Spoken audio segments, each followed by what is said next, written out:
Segera bergabung dengan Pro 3 RRI untuk mengikuti Warta Berita. Darurat di Belarus diikuti penangkapan aktivis pro-oposisi Roman Protasevich membuat geram sejumlah negara Eropa.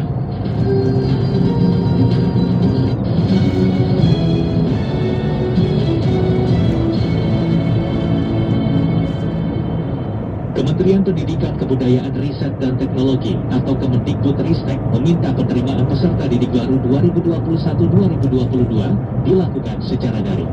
PPDB online dilakukan guna meminimalisir kecurangan. Laporan selengkapnya disampaikan Rini Hairani. Apakah yang di urutan terakhir anaknya pada akhirnya dimasukkan ke swasta atau seperti apa? Kita lihat nasional. Terima kasih. Kementerian Pendidikan, Kebudayaan, Riset, dan Teknologi Kemendikbudristek meminta penerimaan peserta didik baru atau PPDB 2021-2022 dilakukan secara daring guna meminimalisir kecurangan. Irjen Kemendikbudristek Katarina Mulyana Girsanto Bincang Pendidikan secara virtual Senin sore mengatakan PPDB secara daring mampu mendeteksi oknum yang kerap memasukkan pelajar melalui jalur titipan. Karena melalui sistem daring, PPDB akan lebih transparan dan mencegah adanya jalan pintas. Selain itu, menurut Katarina, dengan menggunakan sistem daring sekaligus menjadi alat pemantauan terhadap digitalisasi yang telah dilakukan sekolah. Jadi kita ingin mengetahui pemetaan mengapa masih ada dengan sistem online titipan-titipannya yang kalau di Bekasi kemarin kan kami baca sendiri dari media, bahkan oknum guru, oknum satpam itu menawarkan sesuatu gitu ya, jalan-jalan pintas dengan harga tertentu gitu supaya anaknya diterima, padahal dari sisi aturan anaknya tidak memenuhi syarat. Jadi kami juga ingin mendeteksi kelemahan-kelemahan sistem online yang ada masing-masing sekolah yang saat ini menjadi tanggung jawab dinas supaya kita bersama-sama untuk memetakan jangan sampai ada celah-celah yang dapat dimanfaatkan oleh oknum-oknum tertentu. Nah ini yang mungkin bisa dimungkinkan dari sistem online. Persoalan lain dalam PPDB adalah potensi sekolah negeri kekurangan murid. Oleh karena itulah, Direktur Jenderal Pendidikan Anak Usia Dini, Pendidikan Dasar dan Pendidikan Menengah, Kemendikbudristek Jumeri mengatakan sekolah dapat melakukan merger atau menggabungkan siswa ke sekolah lainnya. Namun untuk merger tersebut berada di ruang lingkup pemerintah daerah. Dengan animo calon peserta didik di setiap jenjang itu tidak bisa semuanya ditampung di sekolah negeri. Nah, apa langkah yang diambil oleh pemerintah daerah apabila mengalami lonjakan atau kelebihan animo peserta didik untuk masuk ke sekolah negeri? Ada yang melakukan double shift, di sekolah itu dibuat double shift itu 1%, kemudian mengikutkan pada program kesetaraan itu 6%, kemudian menambah rombongan belajar banyak 19%, kemudian distribusi sekolah ke zonasi terdekat itu jadi 32%, kemudian yang 37% didistribusi ke sekolah swasta. Pada kesempatan yang sama, Sekretaris Daerah Istimewa Yogyakarta, Kadarmanta Baskara Aji menjelaskan di wilayahnya kasus kekurangan murid memiliki dua opsi. Salah satunya adalah merger sekolah. Kalau untuk kasus sekolah yang kekurangan murid itu ada dua perlakuan. Kalau sekolah itu berdekatan dengan sekolah lain, maka sangat mungkin kita lakukan merger. Tetapi juga ada yang kita perlakukan berbeda. Kalau satu sekolah yang itu berada di tempat yang jauh dari sekolah lain, maka sekolah itu di sekolah di situ. Ada 4 jalur dalam PPDB 2021. Pertama, berdasarkan sistem zonasi agar mendekatkan domisili peserta didik dengan lokasi sekolah siswa nantinya sehingga menghemat biaya transportasi. Jalur kedua adalah afirmasi yang ditujukan untuk memastikan masyarakat dari keluarga tidak mampu dan anak penyandang disabilitas mendapatkan pelayanan pendidikan berkualitas. Jalur ketiga adalah prestasi, guna membangun iklim kompetensi kepada siswa. Sementara di jalur keempat yaitu perpindahan tugas orang tua atau wali. Adapun untuk presentasi jalur zonasi untuk jenjang SMP dan SMA minimal 50% dari daya tampung. Sedangkan di jenjang SD kuota jalur zonasi minimal 70%. Sedangkan untuk jalur afirmasi paling sedikit 15% dari daya tampung sekolah. Untuk jalur perpindahan tugas orang tua atau wali dengan kuota paling banyak 5%. Sementara jalur prestasi maksimal 30%. Komite Penanganan Pandemi COVID-19 dan Pemulihan Ekonomi Nasional atau KPCPEN meminta kepada pemerintah daerah untuk segera melakukan evaluasi penerapan protokol kesehatan karena penurunan tingkat kepatuhan protokol kesehatan. Selain itu, KPCPEN juga mengingatkan kepada Satgas Penanganan COVID-19 untuk terus mengawasi penerapan protokol kesehatan di seluruh wilayah guna mencegah peningkatan kasus harian COVID-19. Pradipta Rahadi melaporkan. Sekali lagi, kepatuhan terhadap protokol kesehatan menjadi. Peningkatan kasus harian COVID-19 menjadi perhatian pemerintah, terlebih peningkatan terjadi pasca libur Lebaran. Selain itu, peningkatan kasus juga terjadi dikarenakan mulai melemahnya penerapan protokol kesehatan yang terjadi belakangan ini. Untuk itu, Ketua Komite Penanganan Pandemi COVID-19 dan Pemulihan Ekonomi Nasional (KPCPEN) Erlangga Hartarto meminta kepada pemerintah daerah untuk segera melakukan evaluasi penerapan protokol kesehatan karena penurunan tingkat kepatuhan protokol kesehatan, salah satunya memakai masker. Selain itu, Erlangga juga mengingatkan kepada Satgas Penanganan COVID-19 untuk terus mengawasi penerapan protokol kesehatan di seluruh wilayah guna mencegah peningkatan kasus harian COVID-19.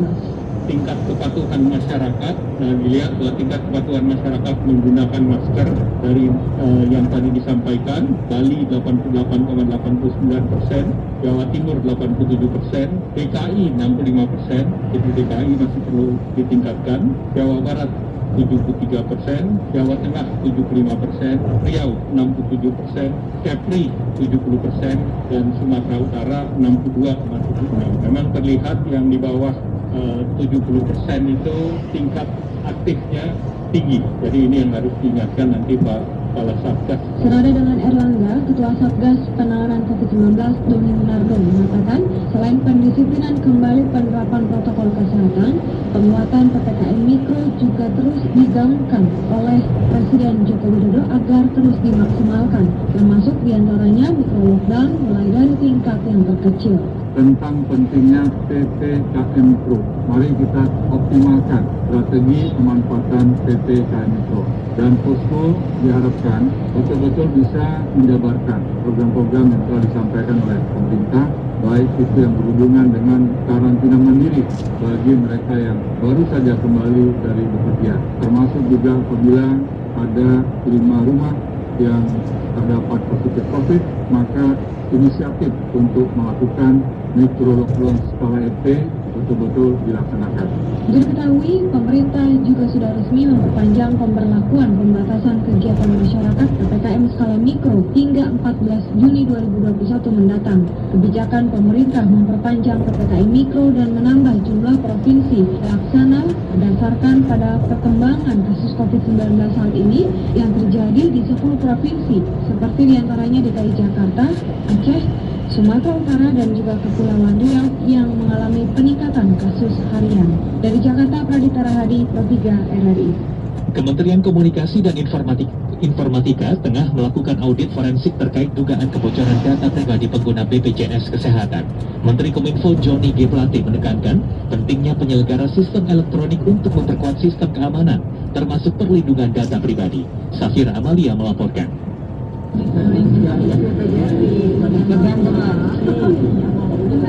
Kementerian Komunikasi dan Informatika masih terus melakukan penyelidikan terhadap dugaan kebocoran data pribadi pengguna BPJS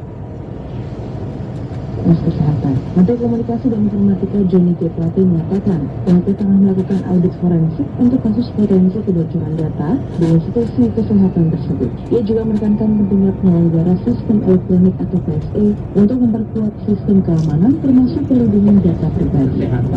Dan Kominfo telah melakukan rapat bersama dengan direksi BPJS. Ya, hasil rapatnya bahwa BPJS akan memeriksa keseluruhan tata kelola dan security system yang ada di BPJS sendiri. Ini sejalan dengan berulang-ulang kali saya sebagai Menteri Kominfo menyampaikan kepada seluruh penyelenggara sistem elektronik di Indonesia untuk memastikan security system yang kuat karena terkait dengan pelindungan data yang ada di PSE itu masing-masing. Lebih lanjut, Jody mengatakan penyelidikan terhadap dugaan kebocoran data yang berjumlah ratusan juta ini juga melibatkan Polri dan Badan Siber dan Sandi Negara BSSN. Dia juga mengatakan ke depan Kemenkominfo terus mendorong pembahasan rancangan Undang-Undang Perlindungan Data Pribadi demi menjamin keamanan masyarakat Indonesia. Dari sisi regulasi, sudah ada regulasi. Saat ini di bawah payung Undang-Undang ITE dan PP 71 tahun 2019. Namun kita tentu berharap bahwa payung hukum yang lebih kuat dan lebih spesifik, yaitu yang berkaitan dengan perlindungan data pribadi, yang RUU-nya saat ini sedang dibicarakan bersama-sama dengan Komisi 1 DPR RI, yang mana DPR RI telah menetapkan RUU PDP menjadi RUU prioritas. Sebelumnya, juru bicara Kementerian Kominfo Deddy Permadi mengatakan pihaknya menemukan akun bernama Cox menjual data pribadi di web forums. Akun Cox sendiri merupakan pembeli dan penjual data pribadi atau reseller. Ia mengungkapkan sesuai dengan peraturan perundang-undangan yang berlaku, pelaku pembocoran data pribadi dapat dijerat hukum UU ITE di Indonesia. User bernama Cox juga dapat dijerat hukum di Indonesia, yaitu Undang-Undang ITE terkhusus pasal 30, pasal 32, dan pasal 36. Dan perlu dicatat bahwa siapapun pelaku dari pembocoran data pribadi ini, baik berada di dalam Indonesia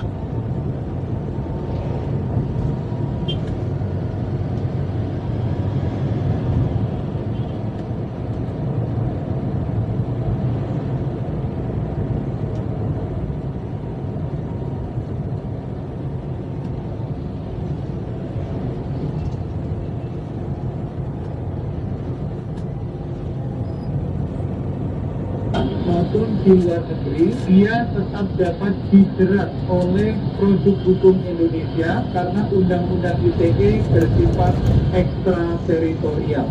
Seperti diketahui, data 279 juta pengguna Indonesia diduga bocor dan diperdagangkan di situs gelap Red Forums. Temuan ini pertama kali disebarkan di media sosial Twitter. Peretas menyediakan sampel data gratis sebanyak 1 juta, mencakup nomor kartu tanda penduduk atau KTP, nomor telepon, gaji, alamat, dan email.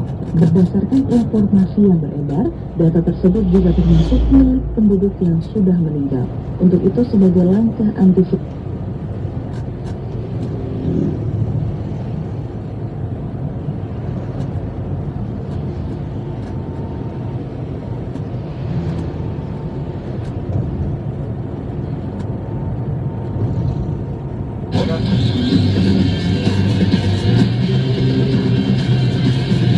Laporan khusus, sejak merdeka kita baru 2 kali memutakhirkan data ASN.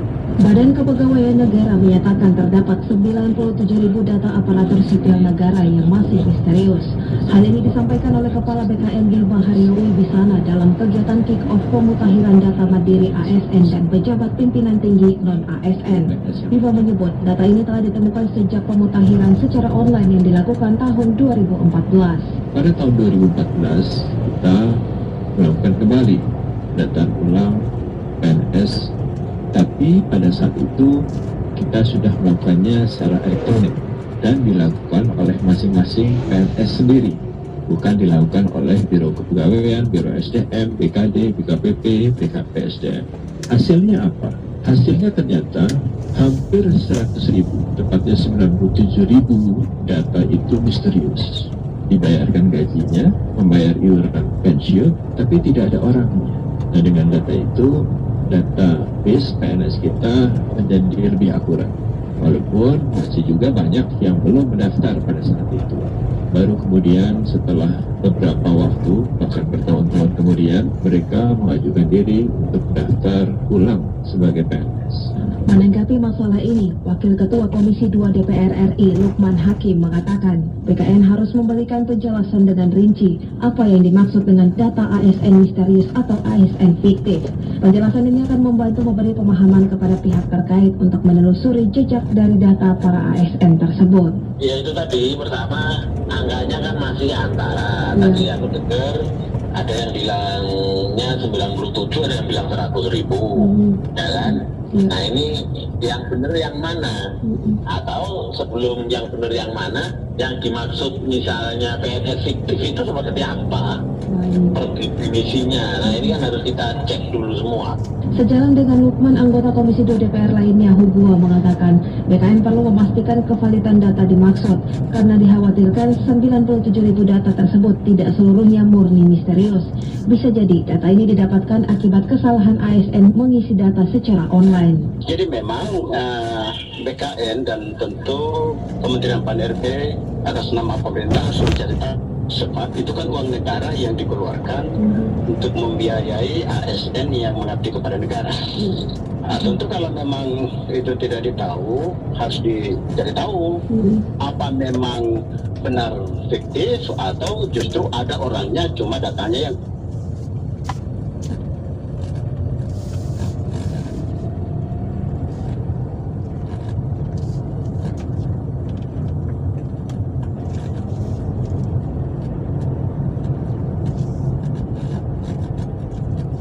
mengerti kemana itu uang, satu. Yang kedua bahwa di pihak keuangan daerah BKAD pasti harus mengerti itu. Misalkan di Pemda ini kan BKAD tahu, dan setiap misalkan dia berada di unit mana, katakanlah di OPD mana, ya kan Pemda juga tahu jumlah karyawan dimiliki, dan masing-masing OPD juga kan punya bendahara OPD. Jadi sebetulnya trackingnya tidak susah. Di mana yang fiktif? Katakanlah di OPDA. Di OPDA itu kan gampang dideteksi dari bendahara gaji, misalkan kan ada bendahara gaji namanya. Iya. Bendahara gaji itu datang dari usulan unitnya, misalkan SFTA, sekolah menengah atas ini, misalkan, atau katakanlah kepala seksi A atau pegawai A. Itu diketahui oleh kepala bidang, seksinya pasti diketahui oleh kepala bidangnya dan pasti diketahui oleh kepala dinasnya. Jadi kalau fiktif itu pasti ditahu kalau dia melengket di unit-unit itu. Lain halnya kalau fungsional. Jika benar ada 97.000 data ASN misterius sejak tahun 2014, maka sudah dipastikan negara mengalami kerugian. Karena selain gaji pokok, ada berbagai tunjangan yang diberikan negara kepada ASN atas jasanya mengabdi kepada negara. BKN sendiri pada tahun ini akan menggelar pemutakhiran data ASN yang dimulai pada Juli hingga Desember 2021. Dari Jakarta, Nia Abdul Tiroli, Pro 3 RRI. Pendengar, berikut kami sampaikan pendapat masyarakat terkait 97.000 data ASN misterius yang disampaikan oleh Badan Kepegawaian Negara. Nama saya Hussein dari Jakarta. 97.000 bukan data yang sedikit ya. Jika sudah dari 2014 ditemukan adanya data fiktif, lalu kenapa tidak ada tindak lanjutnya? Sekian tahun dibiarkan. Sudah berapa banyak negara dirugikan karena data fiktif ini? Pemerintah harusnya segera ambil tindakan. Nama saya Ahmad dari Jogja. Menurut saya BKN itu menjadi salah satu pihak yang harus lebih dulu memberikan penjelasan yang sebenarnya terkait ASN fiktif ini itu seperti apa gitu. Dan dari penjelasan BKN itu juga kita bisa cari jejak ASN fiktif yang dimaksud ini dari tiap lembaga negara apa aja. Komentar RRI pagi ini menyoroti pernyataan Kepala Badan Kepegawaian Negara soal 97.000 status PNS goib yang mendapat gaji dan iuran pensiun. Komentar disampaikan editor senior Pro 3 RRI Widi Kurniawan.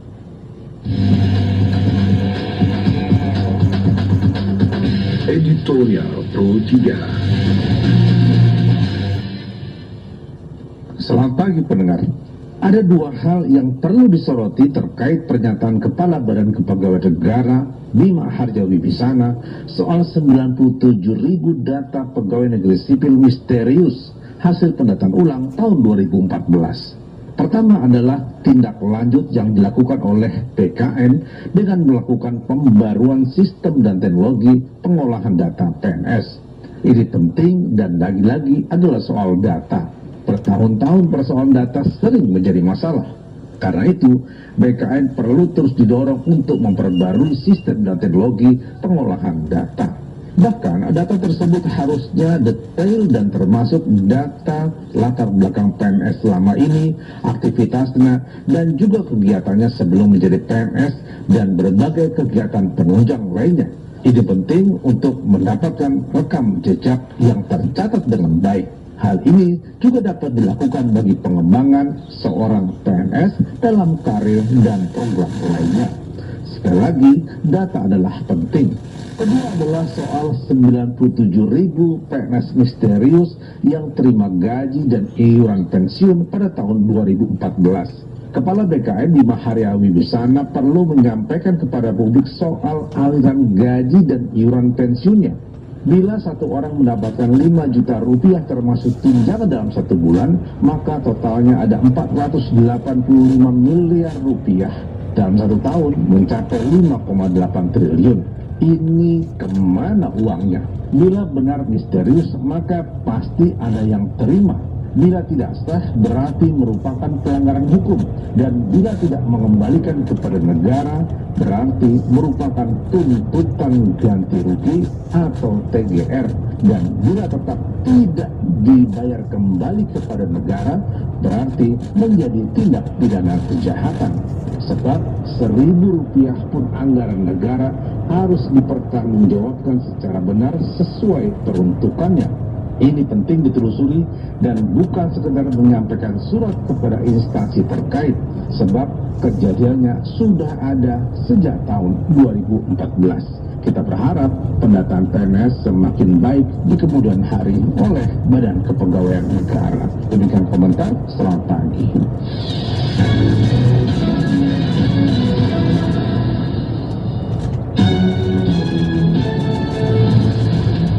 Demikian warta berita pagi ini. Kami harap Anda tetap bersama kami untuk menyimak informasi-informasi aktual lainnya dalam program Indonesia Menyapa Pagi. Saya Arga Saputra. Selamat pagi.